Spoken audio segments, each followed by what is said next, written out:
Hi student. तो बहुत से स्टूडेंट का डाउट ये है कि सर हम बहुत नर्वस फील कर रहे हैं। हमारे जो एग्जाम है वो 23 या 24 तारीख से स्टार्ट है। ठीक है। तो उनको हम मतलब आपके पास लास्ट के 4 या 5 दिन बचे हैं, तो हम कैसे पढ़ें, क्या पढ़ें, हमें थोड़ा सा समझा दीजिए। तो मैं लेकर आ गया हूं आपके लिए वही वीडियो। तो इस वीडियो को एंड तक जरूर देखना है कि आपके पास 4-5 दिन बचे हैं। ठीक है। उन 4-5 दिन को आप कैसे यूटिलाइज कर सकते हैं कि मोर आपके पास आउटपुट आ जाए, अधिक से अधिक आउटपुट आए और आपकी एग्जाम प्रिपरेशन एकदम शानदार तरीके से हो जाए। तो एकेटीयू बीटेक फर्स्ट ईयर के लिए है ये आपके पास। आप जानते हैं कि आपकी जो टेंटेटिव डेट सीट है वो आ गई है। ठीक है। टेंटेटिव डेट सीट और आपके जो एग्जाम है फर्स्ट ईयर के वो 24 तारीख से स्टार्ट है। इज दैट क्लियर कि हाँ सर, पहला जो एग्जाम है वो आपका स्टूडेंट 24 दिसंबर का एग्जाम है। 24 दिसंबर। फिर उसके बाद कुछ गैप है। तो सबसे पहले आपको करना क्या है, जो सब्जेक्ट आपके मेन है, जो सब्जेक्ट क्या है मेन, जैसे इंजीनियरिंग फिजिक्स, किसी के पास केमिस्ट्री है तो केमिस्ट्री, मैथ है तो फिर मैथ फर्स्ट तो फिर सभी के पास रहता है, पीपीएस है या ईवीएस है। ठीक है। सॉफ्ट स्किल है और उसके बाद फंडामेंटल मैकेनिकल मैकेनिकल है या फिर इलेक्ट्रॉनिक्स या फिर इलेक्ट्रिकल है। तो ये आपके पास क्या है, मेन सब्जेक्ट है। तो मेन सब्जेक्ट के ऊपर ज्यादा फोकस करना है। ठीक है। पहले आपको क्या बनाना है, सबसे पहले प्लान बनाना है, शेड्यूल बनाइए कि सर मेरे जो हमारे हम पे जो सब्जेक्ट है उसमें कम से कम आपकी 2 यूनिट ऑलरेडी कवर हो। क्या हो, दो 2 यूनिट ऑलरेडी कवर हो। ठीक है। तब उसके लिए ही है कि आपके पास 2 यूनिट पहले से आपने कर रखी है। सर 3 यूनिट बची है हमारे पास अभी सभी सब्जेक्ट में। जब आपके पास 3 यूनिट बच गई हैं तो उन 3 यूनिट के अकॉर्डिंग आप सबसे पहले एक प्लान बनाइए। जैसे आप प्लान बना लेंगे कि मुझे 2 घंटे फिजिक्स पढ़नी है, 3 घंटे मैथ पढ़ना है और 2 घंटे केमिस्ट्री पढ़नी है या फिर 2 घंटे इलेक्ट्रॉनिक्स या इलेक्ट्रिकल पढ़ना है, 1 घंटा मुझे पीपीएस पढ़ना है, 1 घंटा सॉफ्ट स्किल या ईवीएस पढ़नी है। जैसे आप प्लान बना लेंगे और आपके पास 3 दिन का प्लान बनाइए कि 3 दिन में मुझे तीनों ही यूनिट कवर करनी है। मतलब एक एक दिन में आप एक एक यूनिट कवर करेंगे तब जाके आपके तीनों यूनिट बाकी की फिनिश हो पाएंगी।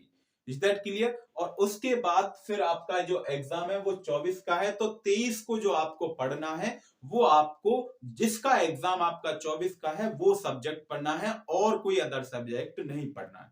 तो जैसे आप प्लान बना लेंगे, प्लान बनाने के बाद फिर आपको फोकस करना है मेजर सब्जेक्ट। मेजर सब्जेक्ट मैंने बता ही दिए, जो आपको हार्ड सब्जेक्ट लगते हैं उनके ऊपर फोकस करना है। किसी को हार्ड सब्जेक्ट मैथ लगता है, किसी को फिजिक्स लगती है, किसी को केमिस्ट्री लगती है। तो सभी के हार्ड सब्जेक्ट क्या है वो अलग अलग है। वो स्टूडेंट के ऊपर डिपेंड करता है कि किसको कौन सा सब्जेक्ट हार्ड लगता है। ठीक है। तो उस पर ज्यादा फोकस करना है। ज्यादा का मतलब ये नहीं कि जो आपके पास 3 दिन बचे हैं वही 3 दिन आपको वही सब्जेक्ट पढ़ना है, नहीं।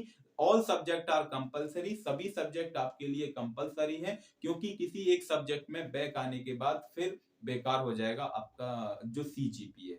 तो इसलिए सभी सब्जेक्ट को इक्वल टाइम, हाँ ये हो सकता है कि जो आपका बोरिंग सब्जेक्ट है जिससे आप थोड़ा सा डरते हैं वो उसको थोड़ा सा 1 घंटा एक्स्ट्रा या 2 घंटा एक्स्ट्रा टाइम दे सकते हैं। क्लियर। उसके बाद पीवाईक्यूज को, जैसी आपकी यूनिट हो जाती है, जैसे आपने पहली यूनिट कवर कर ली, पहली यूनिट आपने पढ़ी फिजिक्स में क्वांटम मैकेनिक्स, पहली यूनिट पढ़ी। तो क्वांटम मैकेनिक्स का आप जानते हैं क्वांटम आता है फिजिक्स का। जैसे ही वो क्वांटम आता है तो उसका आप क्या करेंगे, प्रीवियस ईयर क्वेश्चन पेपर को एनालिसिस करेंगे कि किस टाइप से एग्जाम टाइम में क्वेश्चन पूछे जाते हैं। क्लियर। एनालिसिस आपने कर लिया। ठीक है। उसके बाद फिर उन क्वेश्चन को जब आप क्या करें, बार बार रिवीजन करेंगे। जैसे आपने पहली यूनिट पढ़ी तो पहली यूनिट का आपको रिवीजन करना है। कब करना है, जब आप सेकंड यूनिट पढ़ने जाएं तो उससे पहली यूनिट आप क्या कर लेंगे, रिवीजन कर लेंगे। उसके बाद फोकस ऑन राइटिंग, जब आप एग्जाम टाइम में राइटिंग पर फोकस कीजिए, क्योंकि राइटिंग मेन है आपके एकेटीयू में। अगर आपकी राइटिंग बढ़िया है तो आपके बढ़िया मार्क्स आएंगे ही, इस बात की गारंटी है। उसके बाद हाँ, प्रत्येक सब्जेक्ट में आपको 4 यूनिट करके ही जाना है। ठीक है। अगर आप 3 यूनिट करके गए तो फिर उसमें 50-50% चांस रहता है कि आपकी बैक आ भी सकती है, नहीं भी आ सकती है। बट 4 यूनिट जो करके जाएंगे उसमें ये है कि आपकी बैक बिल्कुल भी नहीं आएगी यदि आपने 4 यूनिट बिल्कुल अच्छे तरीके से पढ़ी है। अच्छे तरीके से कहने का मतलब ये है कि कहीं से भी कुछ भी क्वेश्चन आ जाए 4 यूनिट में से, तो 4 यूनिट का क्वेश्चन बिल्कुल भी छोड़ के नहीं आना है।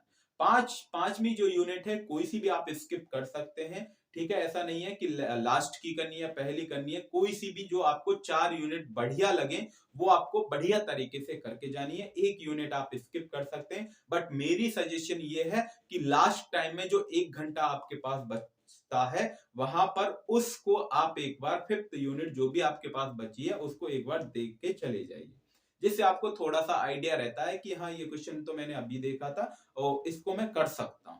ठीक है, तो यही था कि आपके पास 4 दिन कैसे पढ़ने हैं, ये स्ट्रेटेजी है, बस कुछ नहीं है। बस आप ये मत सोचिए कि हमारे एग्जाम पोस्टपोन होंगे या नहीं होंगे, बट आपको पढ़ना है, अपनी पढ़ाई पर कंटिन्यू फोकस करना है, धीरे धीरे थोड़ी थोड़ी पढ़ाई कंटिन्यू करते रहिए। Is that clear? I hope कि आपको ये समझ में आया होगा। तब तक के लिए पढ़ाई करते रहिए। All the very best. मिलते हैं फिर नेक्स्ट लेक्चर में एक प्यारे से टॉपिक के साथ। Thank you.